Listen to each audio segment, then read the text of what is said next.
چوتھی حدیث بھی بخاری اور مسلم کی متفقن علیہ حدیث ہے، بخاری میں 1399، مسلم میں 124، کہ جب آپ صلی اللہ علیہ وسلم کی وفات ہوئی تو عرب کے کچھ قبائل مرتد ہو گئے. یہ حدیث کے الفاظ ہیں. ظاہر انہوں نے دیکھا کہ آپ صلی اللہ علیہ وسلم فوت ہو گئے ہیں، حضرت ابوبکر صدیق رضی اللہ تعالیٰ عنہ کو خلیفہ چنا گیا، تو وہ اسلام سے ہی پھر گئے. اور یہی وہ لوگ ہیں جن کے بارے میں بخاری اور مسلم کی متفقن علیہ حدیث ہے، جو میں نے مسئلہ نمبر جو 94 پچھلا گزرا سورۃ التوبہ کے حوالے سے مومنین صحابہ اور جو منافقین ہیں ان کے حوالے سے ڈیٹیل گفتگو کی ہے. اس میں یہی وہ لوگ ہیں جن کو حوض کوثر پہ حضور کہیں گے اصحابی اصحابی، یہ میرے صحابہ ہیں، یہ میرے صحابہ ہیں. تو آپ کو بتایا جائے گا، آپ کے ان کے درمیان دیوار کھڑی کر دی جائے گی اور بتایا جائے گا اے اللہ کے محبوب صلی اللہ علیہ وسلم، آپ کی وفات کے بعد یہ دین سے الٹے قدم پھر گئے تھے اور انہوں نے دین میں بدعتیں جاری کر دی تھیں.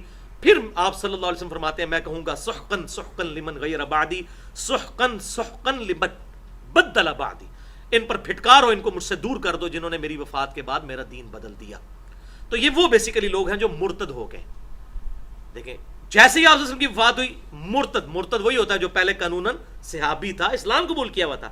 اسی لیے اہل سنت کے نزدیک صحابی کی تعریف وہ ہے کہ جس نے آپ صلی اللہ علیہ وسلم کو ایمان کی حالت میں دیکھا، آپ کی صحبت کی، پھر مرتے دم تک ایمان پر قائم رہا. اگر قائم نہیں رہا تو پہلے صحابی تھا، بعد میں مرتد ہو گیا. اس طریقے سے مسلمہ کذاب کے ساتھ لوگ مل گئے، جھوٹے پیغمبر کے ساتھ. پھر سیدنا ابوبکر صدیق کو ان کے خلاف قتال کرنا پڑا، اور اس کی پیشن گوئی آپ نے پہلے ہی کر دی تھی.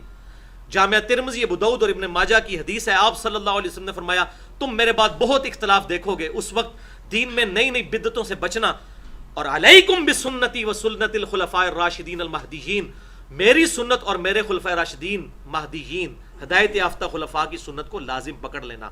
تو صحابہ کرام کو یہ بات پتہ تھی کہ ہم نے مولا ابو بکر رضی اللہ تعالیٰ عنہ کا ساتھ دینا ہے ان مرتدین کے مقابلے پر. تو یہ بخاری اور مسلم کے الفاظ تھے کہ جب عرب قبائل مرتد ہو گئے تو سیدنا ابوبکر نے ارادہ کیا کہ میں ان کے ساتھ قتال کروں گا. تو سیدنا عمر رضی اللہ تعالیٰ عنہ نے عرض کی اے امیر المومنین، آپ کیسے ان کے خلاف قتال کریں گے جبکہ نبی صلی اللہ علیہ وسلم نے ارشاد فرمایا کہ اللہ تعالیٰ نے مجھے قتال سے روک دیا ہے اس شخص کے بارے میں کہ جو لا الہ الا اللہ محمد رسول اللہ صلی اللہ علیہ وسلم کی گواہی دے دے، سوائے یہ کہ حق اسلام. حق اسلام سے مراد یہ ہے کہ وہ کسی کو نہ حق قتل کر دیتا ہے، تو اب قرآن کے حکم کے تحت قتل کے بدلے قتل ہوگا. حق اسلام کی وجہ سے وہ قتل ہو سکتا ہے، ورنہ کوئی کلمہ گو مسلمان قتل نہیں کیا جا سکتا. تو سیدنا ابوبکر صدیق نے فرمایا اللہ کی قسم، زکوٰۃ حق کے مال ہے اللہ تعالیٰ کی طرف سے. اسی حدیث میں ہے نا کہ سوائے حق اسلام کے، حق اسلام آ گیا پھر قتال ہوگا. تو سیدنا ابوبکر نے کہا عمر، یہ جو حق اسلام کی بات ہے تو زکوٰۃ جو ہے یہ اللہ تعالیٰ کی طرف سے حق اسلام ہی تو ہے، حق مال ہے.